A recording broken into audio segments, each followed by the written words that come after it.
Lalu bagaimana persiapan dari PDI Perjuangan menghadapi Pilkada Serentak 2024? Sudah hadir bersama saya di studio, ada Ketua Pemenangan Pilkada Serentak 2024 PDI Perjuangan, Bang Adian Napitupulu. Selamat sore, Bang Adian. Sore, Mbak. Ya, langsung aja Bang Adian, ini kan kemarin dalam Rakernas juga dibahas ya soal strategi pemenangan Pilkada. Apa arahan dari Ibu Mega berkaitan dengan strategi pemenangan ini?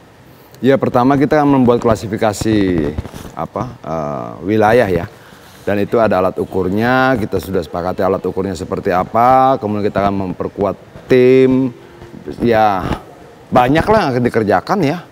Bagaimana penguatan tim, bagaimana kemudian penguatan tentang keberpihakan pada rakyat, yang menurut saya 17 poin dalam hasil Rakernas itu terkait dengan lingkungan hidup, terkait pemerintahan yang bersih, terkait dengan hukum yang tidak berpihak dan sebagainya. Itu akan menjadi materi yang kita akan sampaikan juga pada kepala daerah kita. Oke, gitu tapi loh. Bang Adian sendiri tadi kan soal soliditas internal yang ditekankan oleh Bu Mega. Tapi kalau dari Bang Adian sendiri, ini sebagai ketua tim pemenangan Pilkada Serentak, apa yang kemudian menjadi concern utamanya? Selain soal soliditas ya, terutama misalnya basis-basis suara yang selama ini juga jadi concern dari PDI Perjuangan atau seperti apa? Dalam hal ini kita concern pada semua hal dong. Tidak kita nggak bisa dipisah-pisah gitu ya.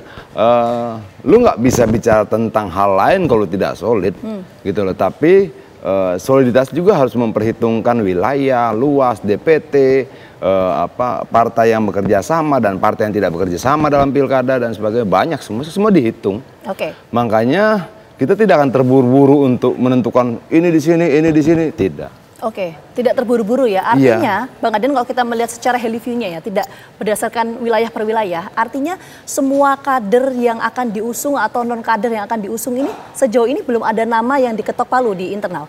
Artinya semua masih dibahas atau seperti apa?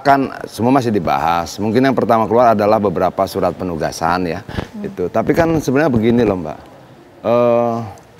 Misalnya kabupaten yang DPT-nya sedikit antara 200.000 sampai 300.000. Oke. Apakah kemudian karena DPT-nya sedikit lalu kita boleh sembrono milih calon? Nggak boleh. Karena mau 100.000, 200.000, mau 10, mau 15, mau 2 itu rakyat. Itu manusia, itu orang yang percaya pada kita yang harus kita pertanggungjawabkan dengan baik secara moral, hukum dan sebagainya. Artinya kenapa kemudian kita tidak tergesa-gesa? Kita lemparkan nama, kita cek, kita survei segala macam, karena kita mau memberikan yang terbaik buat rakyat toh.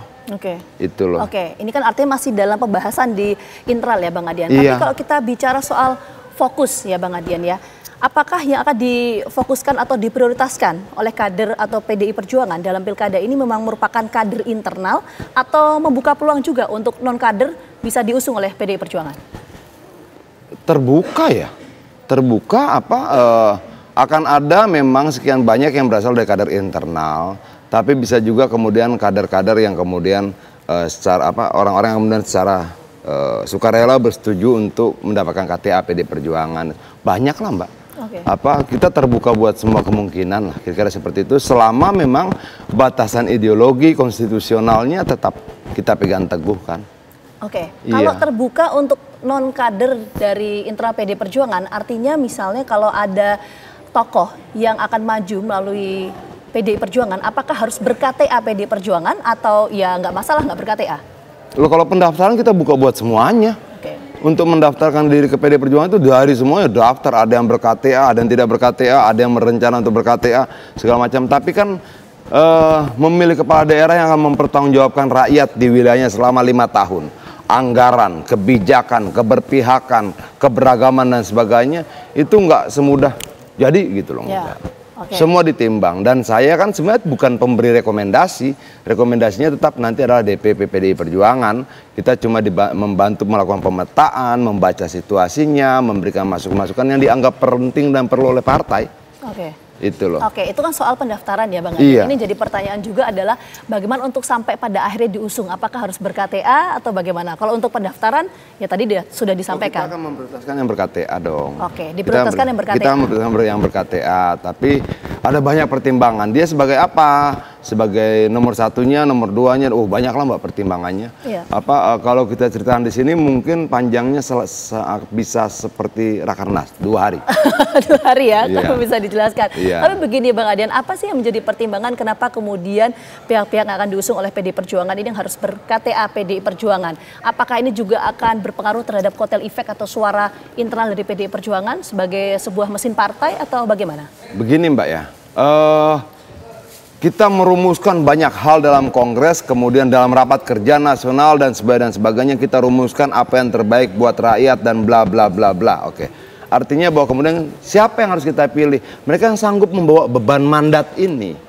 Sanggup nggak kemudian lu berbicara tentang lingkungan hidup 1, 2, 3, 4, 5, 6?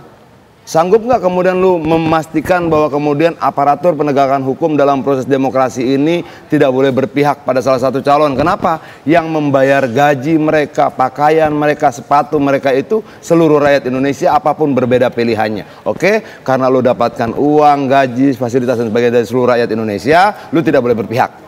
Gitu. Kalau lu berpihak berarti lu menganaktirikan pihak yang lain. Gitu loh. Nah, kalau semua itu clear, ya harusnya dia menjadi PDI Perjuangan. Itu perspektif ya dari Bang Adian. Nah, jadi pertanyaan selanjutnya adalah bagaimana kemudian peta pertarungan di Pilkada serentak 2024? Jawabannya nanti Bang Adian, kita jeda dulu. Kami kembali hadir saat lagi untuk Anda.